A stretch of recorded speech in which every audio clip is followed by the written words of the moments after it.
All right, guys, we have a Lo. Vancity Hairstyle by Lo, correct? Vancity Hair by Lo. Vancity Hair by Lo. How are you? Good, thank you. I'm happy to be here getting interviewed. So. No, I didn't do. We're having a conversation. Okay. We're chatting. Wow. Google stop. Hey Google stop. I love Google. Hey Google, stop. Pull it out. Wow. I think that's the first time that has That's good as their intro song. Yeah. I like Yeah, the we need an song. intro. We're figuring out an intro. I think that's perfect. That's a good one. I Yeah. like it. 1990s R&B. It vibes. So how long have you been in business? I have been open since May last year. May 2018 or 20? Yeah, 2018. Yes, 2018. Yeah. Yeah, steady going. And where were you before? I was freelancing, and then I was at a previous salon in Yaletown. So freelancing, would you be doing it at home or like going to like different salons? No, I was going to people's houses and doing like private hair at their homes. So why did you change from going to somebody's home to open retail? Or so, but you're on the 7th floor. Yes. So is it set up like a salon? Or It is a salon. It has is a 3 salon. chairs. It has like a color station, a little kitchenette area, a little seating area for people waiting. It's really cute. I gotta check it out one of Yeah, these you days. definitely do. Is there pictures online? I don't really post a lot of pictures because it is a private studio, and I take pride in it being really private. Like, I don't have the address on Google. I only tell people the address when they book an appointment. Got it. Because since it is pre-booking only, I don't want people to just show up and be like, hey, do you have any time today? I'm like, I'm sorry, I'm booked 2 months in advance. You have to like pre-book. So Okay, there's no buzzer actually getting up there, or well, it's an office building, right? So you probably don't need a buzzer. well, after 5 there's a buzzer, and on the weekends. Got it. So No, pretty secure. you know what? I actually really like Google My Business because they can take a look around it, and we still need to upload those. They can take a look around it and see if they're gonna feel comfortable, or I don't know. It's just me. I like that. Yeah, I like that too. That's a good idea. Yeah, just kind of do a walkthrough and they just kind of take a look and see if they like it or not, and go from there. I do kind of post stories sometimes, and in all of my Instagram pictures you can kind of see some stuff. I didn't even know who you were. Yeah. Like, because I look at all the photos, there's Yeah. all different ladies and different hair, and you go, oh, obviously it's a hair page. I do that on purpose, so it just stays very like discreet and private, and my work speaks for itself, not for like necessarily who I am. So that's what I like about it. That's good. Yeah. How'd you get started? I've just been doing hair, honestly, since I can remember, since I was like a little kid. I was like cutting people's hair under tables at daycare, and doing friends' hair in high school, and I just stuck with it. And What was it, like mom or older sister or aunt or somebody you seen No. on TV? Nothing really. I don't even remember it. Just kind of people Pushed you? trusted me to do their hair for some reason. Even if I didn't like talk about it or anything, I'd have friends be like, hey, can you give me a haircut and cut my bangs? And I just always said yes. So yeah, I guess people just trusted me to do it. So you like the creative side? Yeah, definitely. It's something I can really work with my hands and just be creative and imaginative and just do what I want and feel the hair in my hands, and I think that's what I love about it. So what's your specialty then? I would say extensions and color corrections for sure. I have lots of wacky hair things going on in the salon. Yeah. So those extensions are like a lot of time, right? Yes, they can be a lot of time if you don't really know what you're doing, but since I've been doing extensions for like years now, I've gotten quite speedy at it, so I can really change someone's hair what's quick. the average sit down time for that? I would say like 2.5 hours. Okay. Yeah. And like, do you like braid the hair in, or like is it glued in, and like what's the step here? I do 10 different methods of extensions. 10, So okay. it really depends on what the client wants, what their lifestyle is, what their hair is like, because of course you can't do every style of extension with like different types of hair. So I do like braided methods, but that's not really like super modern anymore. There's way more extension installations that are like safer for the hair and like are more discreet and look better. So I kind of know this business because I was approached about 3 or 4 years ago on somebody that was gonna be importing hair into North America, extensions. And it's something that we didn't get into. We didn't do the loan on it, but it opened up not doors, but it opened up my imagination to go out and actually study it more and figure it out and everything else. And the markup is huge. Yeah. Not the service side, right? But bringing it from India or Pakistan, wherever it's coming from, over to here, and then how much they're selling it, like wholesalers. Hair is per ounce, it's worth more than gold, and is it? Like the hair industry is so big, but like also underground, and like there's so many countries that the hair comes from, and there's actually a few documentaries out there about different hair stuff. There's one with Chris Rock, it's called Good Hair, and it explains a lot about that. That one's interesting, you should check it out. Netflix? I think so. Have you seen it? Yeah. No. Is there like black market hair? Is that like a thing? Is that? Yeah, definitely. Or people donate, or like they give their hair to like the gods in the temples because it's like they're cutting out their, like, mark me if I'm wrong, I don't know, if they're cutting out like their sins and they like give it to the gods, and then they do it like once in their life to donate the hair, and then these temples actually, like, they don't know what to do with the hair, and people come and like buy all of this bulk hair. Are you talking India? Yeah. Okay, yeah. They do it there, huh? Yeah. I didn't even know that. Yeah, check that documentary out. It's good. I just keep thinking somebody's driving a van. Hey, hair clip. Right? Yeah. Some crazy person. X amount of dollars. Yeah, some crazy person's running around town cutting people's ponytails off. Yeah. And then they used to do they still do horsehair?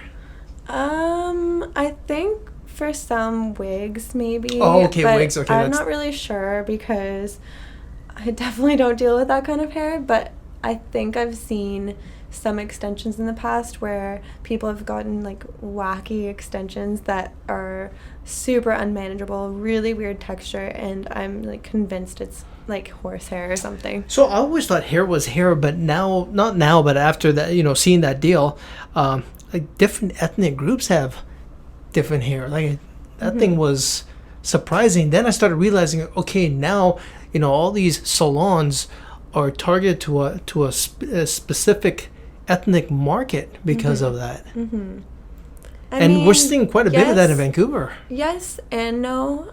Like, for myself, I can do probably anybody's hair. I work with so many different hair textures and hair types every day that, like, if someone sits in my chair, I immediately am like, okay, I'm gonna do this, and I'm gonna like figure it out as I go, rather than saying, oh, your hair texture, I don't feel comfortable with that, and then send them away where they're like looking for someone. So I try to just take on that opportunity, and that's a chance for me to learn more, even if the client doesn't really know. I'm like learning as I go still. So I mean, that's why I just try to stay open, and then I feel like that would grow my business even more. Yeah, you get to test and get experience in different areas, right? Is that what it's called? Different areas of business, different areas of hair? Yeah, different areas of hair, different techniques and methods, like wig pieces for people who have, like, women who actually have male pattern baldness, trichomania, alopecia, like hormone alopecia, stress alopecia, like all of those different types of things. Like, there's some clinics in Vancouver where like they offer wigs and like shave the head and like you can glue a wig on basically.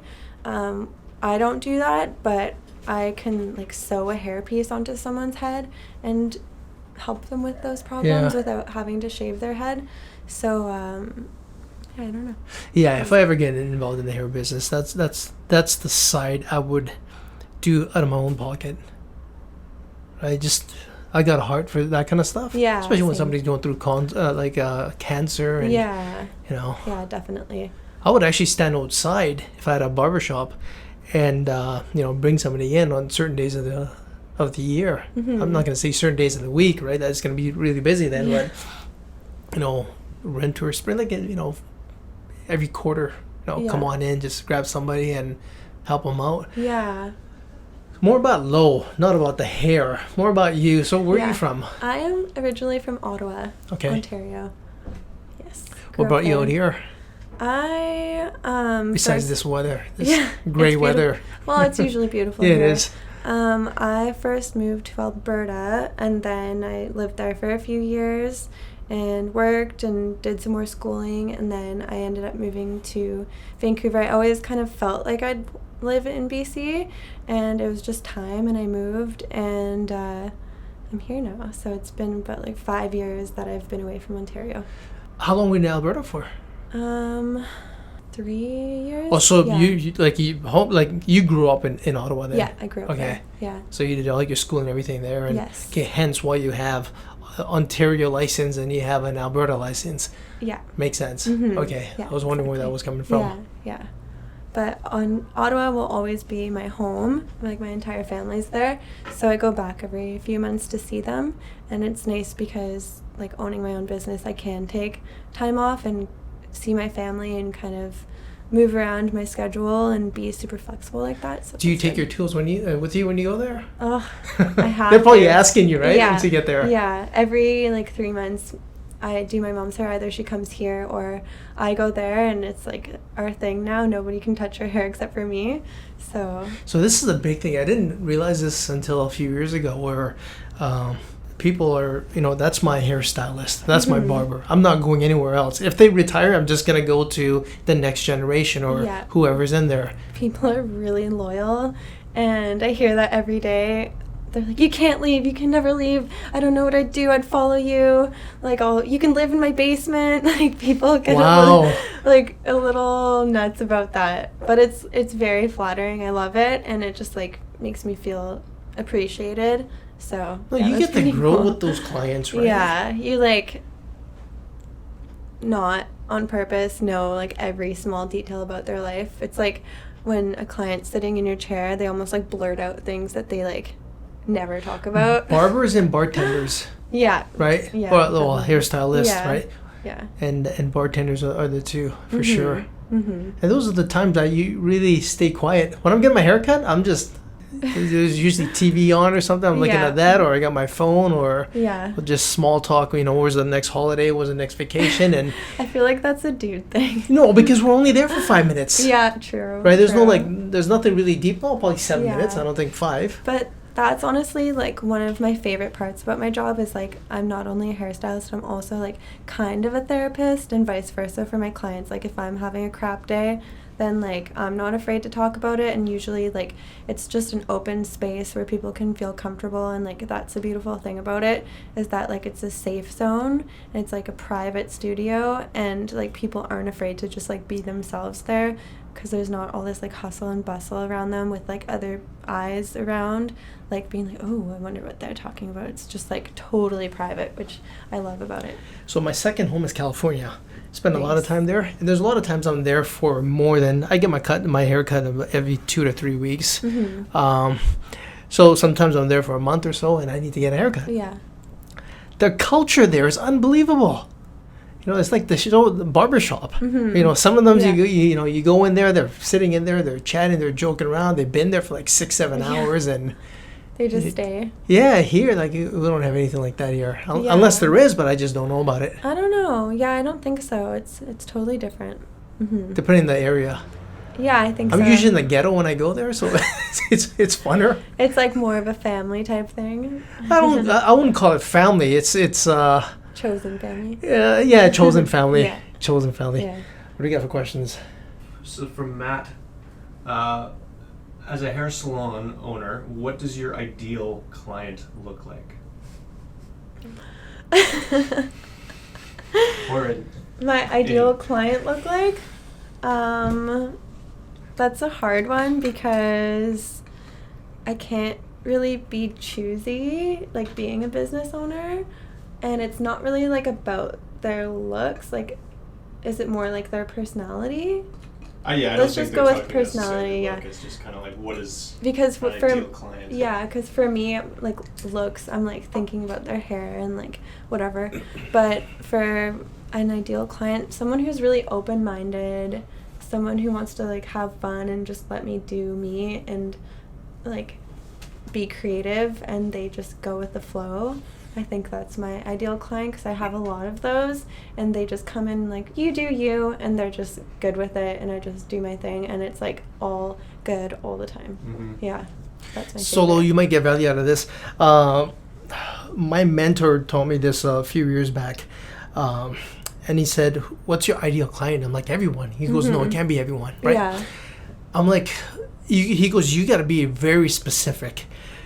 So I started picking, right? Yeah. He's like, let's choose like what's your demographic right now. So we worked out this ideal client, and today, 5 years later, 7 years later, that is my ideal client.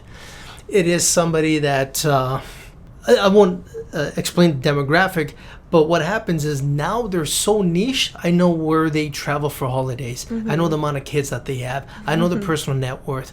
So if I ever need to advertise them, I can advertise them. If I need to get access to them, I get access to them. Now, like-minded people hang around together. Definitely, and I agree with that fully. I've said that for so long.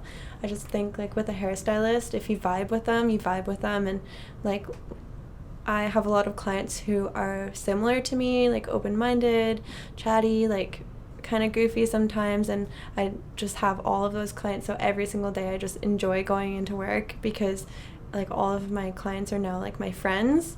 And yeah, there's been a few people like over the years that I don't vibe well with, and it's not like on purpose or anything. It's just maybe there's just like a wall or a disconnect there, and I'm totally fine with it, because like not everybody can like everyone, and it is what it is. But then that just gives me more opportunity to meet like more like-minded people and like free some space up.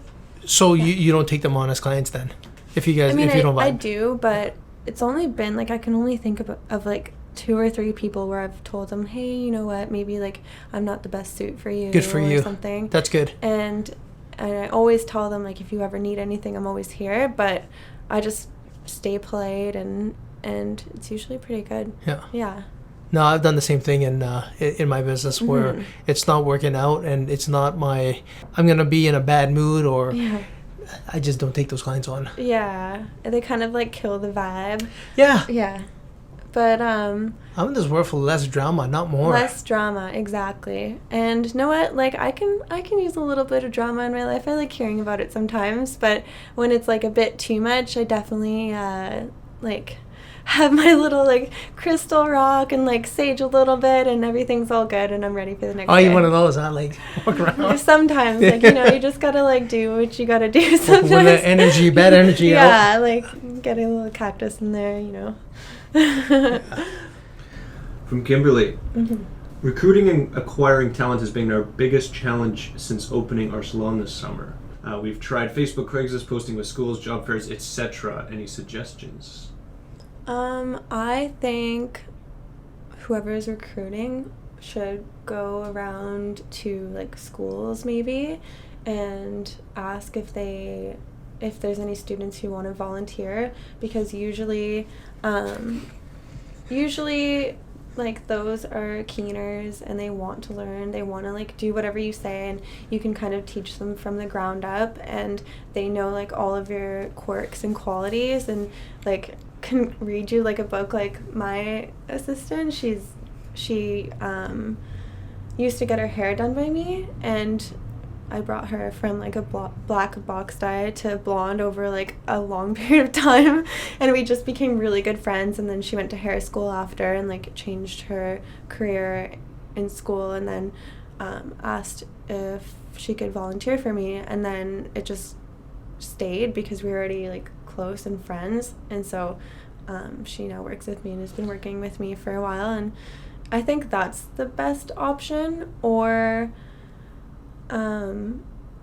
like you can always have someone come in for a trial shift and then see if like they vibe with you or like see what their work ethic is like, and then if they need to improve in some areas, you can always like give them pointers and they can come back for another trial shift maybe like a few weeks later to see if they've improved. And if it's not what you're looking for, then like just move on and like stay positive, because it's honestly something you like shouldn't rush, because it's your business. Like the salon is such like a sacred place, because like everybody's energies definitely matter. Mm-hmm. And if someone's not like on the same like mindset and path as you, like definitely just like stick to your gut instincts about someone. Usually they're good people, but sometimes they're just like best suited somewhere else. So I didn't know this relationship between you two. This Yeah. is like more like a mentor-mentee. yeah, definitely.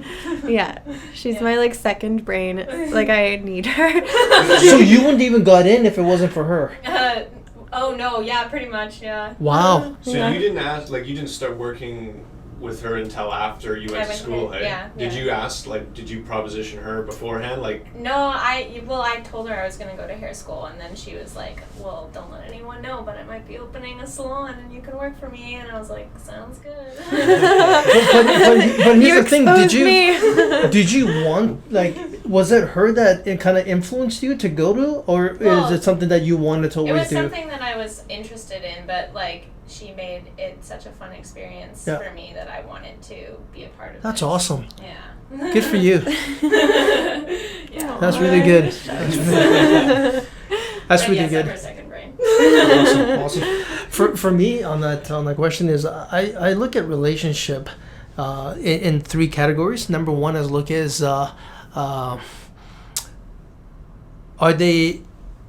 am I attracted to them? Not like this is, it can be for a spouse, it can be for business, it can be for friends. Mm-hmm. Like, do they fill a void?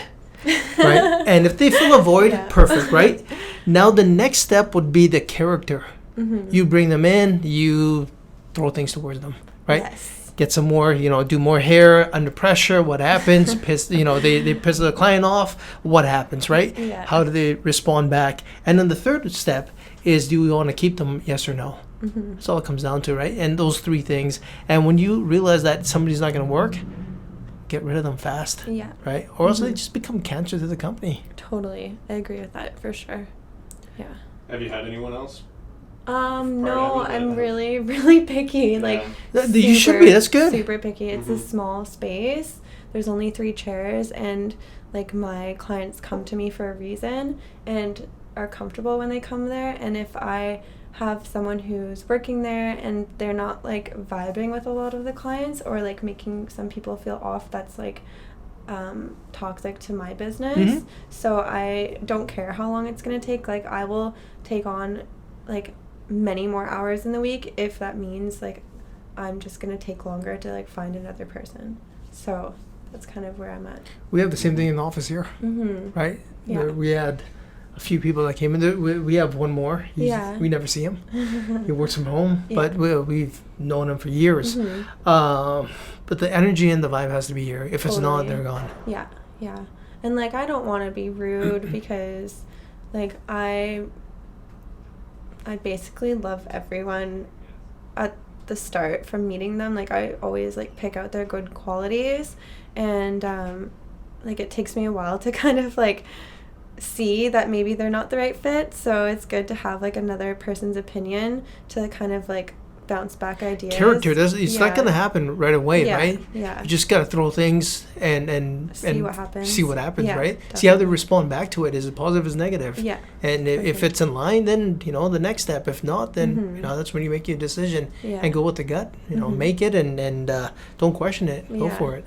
Definitely, as I've gotten older, like gut instincts mean so much, and you just have to follow it, and it's true, and don't believe anything but like what your intuition. My gut and my heart over my head all day long. Yeah, We gotta for find that sure. one. I got it. You got it, all right. What do you got? Okay, from Ricardo. I am a barber and tattoo artist, and I want to expand my business and reach more revenue and receive residual income. And I also sing and rap and design clothes. Damn. And in all caps, I need help as soon as possible. Thank you in advance. Well, what I can say about that is, like, pick your favorite thing at first and pursue that and, like, become the absolute best you can be at, like, one of those things and, like, move on and, like, do that for everything, so you're not kind of, like, half-assing, like, every single thing in your life, because, like, if you pursue one thing, become the best at it, people will see that, people would be attracted to that, and then you can also, like, tell people in your life, like, oh, I also do this, and kind of, like, expand on that, because I feel like if you start too many things all at once and, like, you're not really focused on one thing, like, people can see that. So I think that's probably, like, something that you, like, Ricardo can focus on, and like, everything will follow, I think. Yeah. Yeah, I agreed. Ricardo's got to follow one, but the thing is, I look at all of that as creative but connected. Yeah, definitely connected. Because these are the barbershops I was telling you about down in the States, right? Yeah. He can start that up there. Oh yeah, he could be playing his music. Exactly, playing the music now in, like, pictures of his tattoos. Yeah, and in the same salon you have the barber, you have the tattoo. You just hire different people to do that. Definitely. You can cater to the hip hop community that comes in there. You can have live events going on there that you can DJ, but you just gotta focus your time in the right place. Yeah, exactly. But if Ricardo was a kick-ass musician or rapper, I would focus so much on that side. Definitely. Right? And do that with and that, then come back. Of course, like, it's a hard career to kind of go into, so if he has, like, one solid, like, staple thing, he can have that as, like, his forever backup. So I think that's good. Yeah, hair can be his backup. Yeah. From Brian. I'm on the fence and need help. I own a small luxury service business. Lately, I haven't been pulling in new customers. Thinking of lowering my prices for more of a consumer-based market, but good and bad there as well. Many more hours worked to meet what I would be making at a normal rate. I wonder what the luxury service business is. Doesn't say. Well, for me, since I offer, like, a luxury hair service, I think just exposing my work, that speaks louder than anything, because my main way of business is referral. Like, that's pretty much all of my business now. I do one client's hair and I get, like, 3 referrals, and then all of those people refer people to me. So that's basically how my business has grown so much. I don't necessarily post a lot of pictures, but I think word of mouth is so much more valuable. And so I think with him, if he's providing a luxury service, like, really focus on what he has or what you have right now, and then those people will refer other people, and then just word of mouth is honestly the best. It's like, it'll never go out of style. Yeah, I agreed. Good answer. How could I add more to that? There's a few times in my business where I increased the price, and it worked. And then when I increased it again, it didn't work. So my customers were telling me something, that they're willing to pay here, they're not willing to pay there. And then we start fluctuating with it. So if his clients are not coming right now, maybe your price is too high. You need to drop it. And you drop it to a point where when you get too busy, then you know, okay, you know what, I need to be between here. That's one of the things I would do. I think for my business, with my pricing, I have fair prices, and they're not super high. They're, like, quite competitive with other salons, but I do have them a little bit lower. But that's because, like, I want people to come back more often, and as I get busier, yes, I've had to raise the prices a little bit, but not enough that people actually notice. Yeah, the market will tell you if it's too high. Yeah, that's all it is. And honestly, like, since I think my prices really aren't that high right now, the people who don't want to pay it are just not the customers I want, because I work so hard. I've done so much schooling, and I really take pride in what I do, and if they don't think I'm worth that, then, like, maybe they should just go somewhere else, because that's just, like, It's your time. It's my your time. business. It's my business, and like people should honor that and respect that. And if they can't, then maybe I'm just not the right fit for them. And honestly, all my clients are so happy with the prices they pay. And if like it's a little bit harder, I kind of tell them like, hey, maybe like split up your appointments, like extensions one time, color another time. You have it split up. You have some time to save. Like if it's a priority, that's another thing. If it's a priority, then like they'll kind of make it work. And I think for some people with hair, like it's a priority, like it's part of their life. They love to spend money on it. And honestly, the people who are like, oh, it's too expensive, or like, oh my god, it's that much, honestly, and they're wearing like Gucci shoes, I'm like, girl, priorities. Like you can have these like super expensive shoes and like come in every time with new shoes on, but like you don't want to spend like a couple $100s on this like super long hair appointment. It's kind of like, oh, I guess I'm not like not necessarily me, I don't take offense to it. It's just I see them as like that's not their top priority. Yeah, no, on that Gucci bag and all that, Yeah. you know, that kind of stuff is all show. They can go around, they can show their friends that this is the bag I have, you know, their parents or their co-workers and everything else. Mm-hmm. Hair is going to grow, Yes. right? And they think if they put that, you know, a couple $100 into the hair, it's going to grow. I have to go get it done again, Mm-hmm. rather than, hey, look at my shoe, look at my wallet, look at my purse, look at my watch for a guy, Yeah. right? Look at my car. But I think with that, like if you have all this nice stuff and then you have kind of like No, not the inside great is hair, broken. If you have not great hair, like your clothes and stuff don't match your hair, and like you better That's all. like, That's all maybe just go makeup. natural or something. That's all makeup and all the crap that they want to hide because there's something broken inside. Yeah. You know, you got to fix the inside. Yeah, That's what it comes Yeah. down to. You know, deep down, that's all it comes down to. definitely. I mean, like I have eyelashes and nails and hair, and like But that's your business, it is my business. right? for And us sure. having a Yeah. conversation right now, you're not that type. You're not. You know, you're open up. You're talking even before the Yeah. camera started rolling. Yeah. You know, the value you brought her, right? You know, that's a different level, right? She was forced. That's not true. I don't think she was True. forced. I give it. She was nudged. I'll take it. Yeah. All right, from Mikello. How best can I make my 4-month-old salon profitable? 4-month-old salon profitable? This is a perfect question for you. I think like what I did at 4 months, I was grinding so hard. It's all I cared about. It's like I woke up and hair. That's it. And like slept, dreamt about hair. Like all I did was like think about how honestly, okay, I'm gonna rewind a little bit. It's kind of like a survival mode.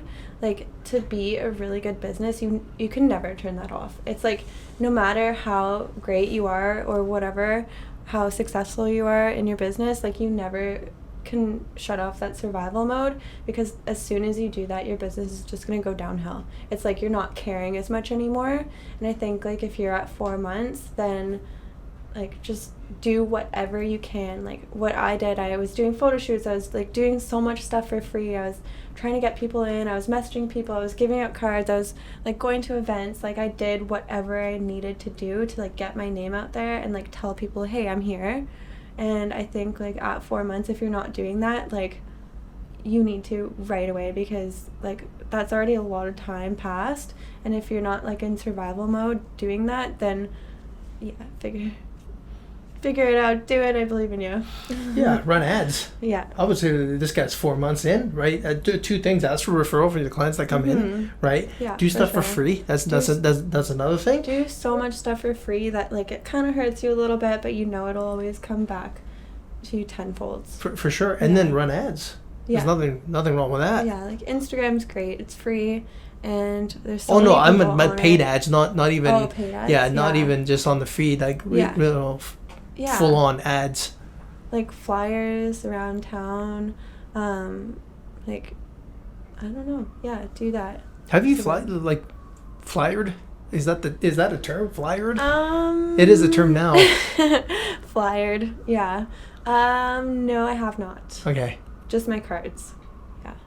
just handing out to handing out cards. like walking in the street, just handing out cards, or like actually I've to done like that people before. you know? Like when I first moved to Vancouver and I didn't know anyone, I would go walk around and hand out like 100 cards at a time. Like even if people hated me and like threw my card back in my face, I was like, oh well, like one person out of 100 will do. And I just did that like a few times a week, and it was like embarrassing as it I was love your sometimes. hustle. Like I just did it because like I didn't know a single person when I moved here, and the only way I would have gotten busy is to like put myself out there. And like honestly, like even if you're not amazing at what you're doing, like fake it till you make it, because like then if you believe in yourself, like other people will believe in you, and you'll just like grow in that way too. So yeah. This was I don't know, about 15 years ago. We went to a BC Lions game. We had a bunch of cards. We're handing out cards. Yeah. And I handed the card to this guy. He looked at it and he threw it, right? Yeah. I'm like, what the-" and the guy beside me is like, it's fine. Yeah. Because it landed. He goes, this guy would have had the card, he'll put it in his pocket. Yeah. Now it landed. So many other people are looking at it. Yeah, Like, exactly. oh, yeah, that went even further. Yeah. Got cards, started throwing. I love that. And I've definitely done that. Like I've left my cards in like coffee shops and stuff, like put it on like posters or whatever. I didn't even care if it just like stayed there forever, because like the more people who see it, like that's okay with me. And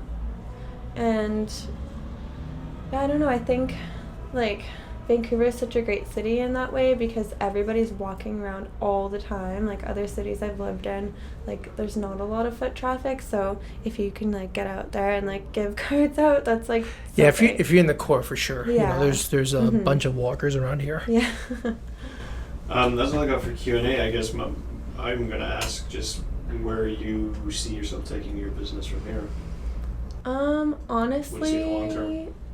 there's some things planned. Maybe I can't like expose them right away, but I definitely want to get another like assistant eventually.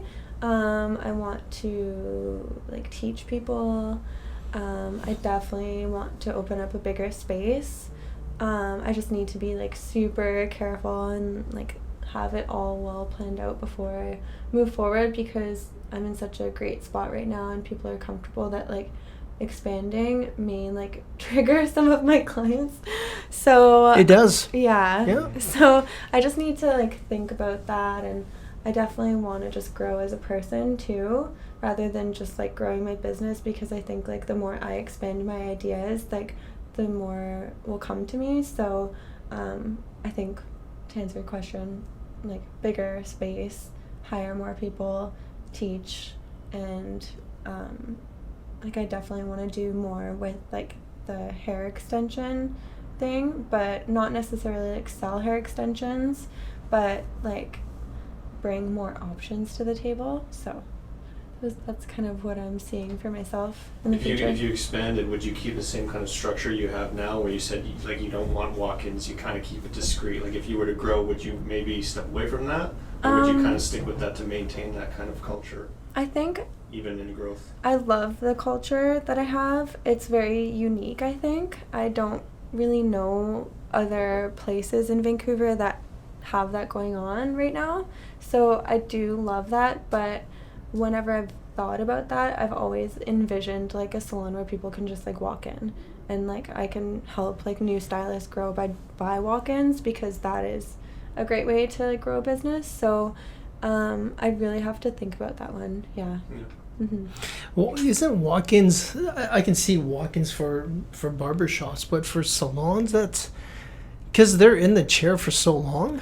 Yeah, I mean, some people are like walking by, they're like, oh, I don't have anything to do today, I'm gonna get my hair done. Got it. So that's definitely happened, but it's always kind of like for women, it's like way different from men. Like men are like, oh, quick, like I'll be in and out. Women, it's usually like it's well difficult people who like don't really know what they want, and they expect a lot in a short period of time, and or maybe they're traveling and it's just like automatically gonna be a little bit more difficult because you don't know them, you don't know their hair, you don't know who they are as a person. It's just like So I think for taking on women clients, you have to be prepared, like prepare for the worst and like hope for the best. Do they bring like Cardi B photos? I want my hair to look like this. I think like women walk-ins don't do that.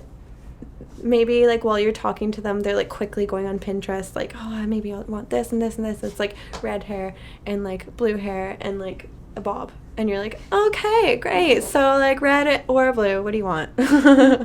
Pick one right now, 5 minutes. Grab a coin, grab a coin, let's go. So I think that's kind of difficult, and I've seen some interesting stuff. Yeah. Awesome. Thanks for coming. Really appreciate it. Thank you. We'll have your links on the bottom here, and if they need to get a hold of you. Yeah. Through... So Instagram is Vancity Hair by Low, and you can always check me out there. Or if you know someone, ask around about me, because they'll give you my info, and that's about it, because it's a private space. And it's secret. yeah, Ask it's around. A secret. Call us, guys. Nobody knows where I am, and that's what I take pride in. So, yeah. Cool. Secretive. I like it. Yes. All right, guys. Till next time.